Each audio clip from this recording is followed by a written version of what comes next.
কাউকে ছেড়ে দিতে হলে তাকে একেবারে ভেঙে চুরে দুমড়ে মুচড়ে ছিঁড়ে ছুঁড়ে চলে যাওয়া বড্ড অমানবিক। হতে পারে আপনার কাছে 101টা ভ্যালিড কারণ আছে ছেড়ে যাওয়ার, তবু যাওয়ার আগে তাকে বোঝান কেন আপনার থাকা আর সম্ভব নয়। তার পাশে বসে একটু অপেক্ষা করুন, পুরো ব্যাপারটার সাথে তাকে একটু ধাতস্থ হতে দেওয়ার।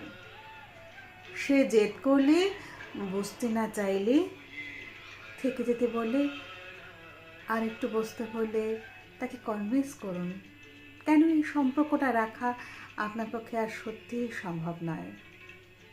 হতে পারে সেই ভুল, কিন্তু যাওয়ার বেলায় তার সাথে ভীষণ খারাপ ব্যবহার করে হুট করে একটা ব্লক করে দিয়ে যোগাযোগ করার সমস্ত উপায় বন্ধ করে দিয়ে তাকে ভ্যালিড কোনো কারণ না দিয়ে চোখের জল ফেলিয়ে তার মেন্টাল ট্রমা, ডিপ্রেশন, প্যানিক অ্যাটাকের কারণ হয়ে রাতের ঘুম কেড়ে নিয়ে আপনিও বোধহয় সঠিক কাজ করবেন না।